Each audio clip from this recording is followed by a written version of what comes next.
ডিব্ৰুগড়ৰ বকুল বাইপাছত আদিবাসী ছাত্ৰ সন্থাৰ তীব্ৰ প্ৰতিবাদ। আদিবাসী লোকসকলক জাতিগত প্ৰমাণপত্ৰ প্ৰদান কৰাৰ নামত চৰম বিসংগতি সৃষ্টি হোৱাৰ বাবে আদিবাসী ছাত্ৰ সন্থাই এই প্ৰতিবাদ সাব্যস্ত কৰে। বকুল বাইপাছত আদিবাসী ছাত্ৰ সন্থাৰ কৰ্মীসকলে চাহ বাগিচাৰ শ্ৰমিক আৰু প্ৰাক্তন চাহ বাগিচাৰ শ্ৰমিকৰ নামত প্ৰদান কৰা জাতিগত প্ৰমাণপত্ৰৰ বিৰুদ্ধে তীব্ৰ প্ৰতিবাদ সাব্যস্ত কৰে। ছাত্ৰ কৰ্মীসকলে হাতে হাতে জাতিগত প্ৰমাণপত্ৰৰ প্ৰতিলিপি লৈ দাহ কৰা লগতে অসম চৰকাৰে আদিবাসী লোকসকলক কেৱল মাত্ৰ চাহ খেতিৰ লগত জড়িতৰ শ্ৰমিক হিচাপে স্বীকৃতি প্ৰদান কৰাটো কোনো কাৰণতে মানি লোৱা নহ'ব বুলি স্পষ্ট কৰি দিয়ে। 2026 চনৰ নিৰ্বাচনৰ পূৰ্বে আদিবাসীসকলক চৰকাৰে এই ক্ষেত্ৰত সঠিক পদক্ষেপ গ্ৰহণ নকৰিলে বাগিচাই বাগিচাই চৰকাৰৰ বিৰুদ্ধে কাৰ্যসূচী গ্ৰহণ কৰিব বুলি প্ৰতিবাদী আদিবাসী ছাত্ৰ সন্থাই সকীয়াই দিয়ে। ডিব্ৰুগড় জিলাৰ পৰা ৰাহিত গুৰুঙৰ ৰিপৰ্ট টাইম 60 অসম।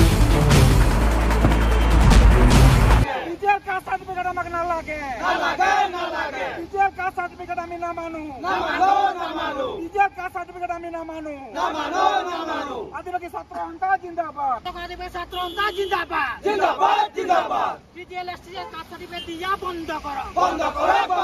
আদিবাসী ছাত্ৰ সন্থা ডিব্ৰুগড় জিলা সমিতিয়ে কেন্দ্ৰীয় সমিতিৰ নিৰ্দেশ মৰ্মে আদিবাসীসকলক অসম চৰকাৰে যি এক্স ৰিজিএল টিজিএল নামত কাষ্ট চাৰ্টিফিকেট প্ৰদান কৰি আছে, সেই কাষ্ট চাৰ্টিফিকেট আজি আমি জ্বলাই পেলাওঁ। যিহেতু আমি দেখিবলৈ পাইছোঁ যেতিয়া 2022 চনৰ 15 ছেপ্টেম্বৰত অসমত আদিবাসী শান্তি চুক্তি হ'ল, তেতিয়াৰ পৰাই অসমৰ আদিবাসীসকলক শুদ্ধ জাতিগত প্ৰমাণ পত্ৰ দিয়াৰ চৰকাৰে সিদ্ধান্ত গ্ৰহণ কৰিছিল।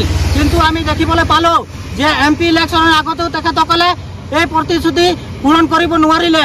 লগতে উপ নিৰ্বাচন হ'ল, তেতিয়াও আমাক আশ্বাস প্ৰদান কৰিছিলে যে আদিবাসীসকলক ওৰাঙক ওৰাং হিচাপে, চান্তালক চান্তালী হিচাপে, উৰিয়াক উৰিয়া হিচাপে কাষ্ট চাৰ্টিফিকেট প্ৰদান কৰা হ'ব। কিন্তু আমি দেখিবলৈ পালোঁ যে অসমত 108টা আদিবাসী জনগোষ্ঠীৰ জাতি উপজাতি আছে, কিন্তু তেখেতসকলৰ ওৰাঙৰ আগফালে টিজিএল নহ'লে এক্স ৰিজিএল লগাই দিয়ে। গতিকে আমি অসম চৰকাৰক ধিক্কাৰ জনাইছোঁ। লগতে মুখ্যমন্ত্ৰী ডাঙৰীয়াক আমি ভকনীয় প্ৰদান কৰিছোঁ। অনাগত দিনত যদি বা আপোনালোকে এই 2026 চনৰ আগত যদি বা আদিবাসী জনগোষ্ঠীক কাষ্ট চাৰ্টিফিকেট শুদ্ধ কৰি এক্স ৰিজিএল টিজিএল উঠাই নলয়, তেতিয়াহ'লে কিন্তু এই আদিবাসী জনগোষ্ঠীয়ে নিজৰ জাতিৰ পৰিচয়ৰ কাৰণে, নিজৰ মান সন্মানৰ কাৰণে কিন্তু জংগী আন্দোলন কৰিব। আৰু এই আজিৰ আমি ডিব্ৰুগড় জিলা সমিতি হৈ কিনে এই কাৰ্যসূচী আৰম্ভ কৰিছোঁ। অহাকালিৰ পৰা কিন্তু আঞ্চলিকে লগতে গাঁও আৰু বাগিচাত এই কাৰ্যসূচী কাষ্ট চাৰ্টিফিকেট জ্বলোৱা কাৰ্যসূচী আৰম্ভ হ'ব।